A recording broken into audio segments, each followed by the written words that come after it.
চলুন আগে দেখিনি এলাকার মানুষদের কাছে ঠিক কি কি প্রশ্ন রাখা হয়েছে। আগামী 2026 বিধানসভা নির্বাচনে ডিবি সমীক্ষক সংস্থা চালিয়েছে এলাকা ভিত্তিক জনমত সমীক্ষা। কে এগিয়ে কে পিছিয়ে জানুন এই ভিডিওতে। তবে বলে রাখি, সম্পূর্ণ ভিডিওটা দেখলেই জানতে পারবেন 2026 বিধানসভা নির্বাচনে এই কেন্দ্রে কোন দল কোন জায়গায় আছে। তার আগে প্রথমে চলুন দেখেনি মাথাভাঙা 2021 বিধানসভা ও 2024 লোকসভার ফলাফল কি ছিল।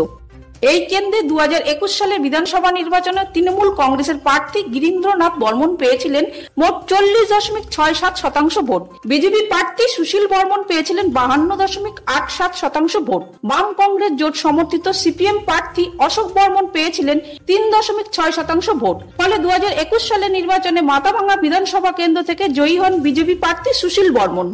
2024 সালের লোকসভা নির্বাচনে মাথাভাঙা বিধানসভা কেন্দ্রে তৃণমূল কংগ্রেস পায় মোট 99,974টি ভোট। বিজেপি প্রার্থী পায় 1,10,612টি ভোট। অন্যদিকে বাম কংগ্রেস জোট প্রার্থী পান 4,197টি ভোট। ফলে বলা যায় মাথাভাঙা 2024 লোকসভা নির্বাচনে বিজেপি কিছু ব্যবধানে এগিয়ে রয়েছে। মাথাভাঙা বিধানসভা কেন্দ্রে কোন দল জয়ী হতে পারে সে নিয়ে একটি আগাম সমীক্ষা তুলে ধরা হয়েছে। নির্দিষ্ট কিছু প্রশ্নের ভিত্তিতে এলাকার মানুষের মতামত নিয়ে তৈরি হয়েছে এই বিশেষ রিপোর্ট। চলুন আগে দেখিনি এলাকার মানুষদের কাছে ঠিক কি কি প্রশ্ন রাখা হয়েছে এবং তার উত্তরের শতকরা হার কত।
স্ক্রিনে প্রশ্ন ও তার উত্তরগুলো তো আমরা দেখলাম। এবার দেখে নেওয়া যাক মাথাভাঙা বিধানসভা কেন্দ্রে 2026 সালে সম্ভাব্য ভোটের ফলাফল নিয়ে সমীক্ষক সংস্থার রিপোর্ট। এই রিপোর্ট অনুযায়ী তৃণমূল কংগ্রেস পেতে পারে 34.72% ভোট, বিজেপি পেতে পারে 47.67% ভোট, কংগ্রেস পেতে পারে 3.2% ভোট এবং সিপিআইএম পেতে পারে 14.41% ভোট। যদি সিপিআইএম, কংগ্রেস এবং আইএসএফ একত্রিত হয়ে সংযুক্ত মোর্চা গঠন করে তাহলে তারা পেতে পারে 21.48% ভোট। সেক্ষেত্রে তৃণমূল ও বিজেপির ভোট কিছুটা কমতে পারে, আর ভোট সামান্য শিফট করলে ফলাফল বদলে যেতে পারে। যদিও সমীক্ষা অনুযায়ী 2026 সালের মাথাভাঙা বিধানসভা কেন্দ্রে সামান্য ব্যবধানে সম্ভাব্য জয়ী দল হতে পারে বিজেপি।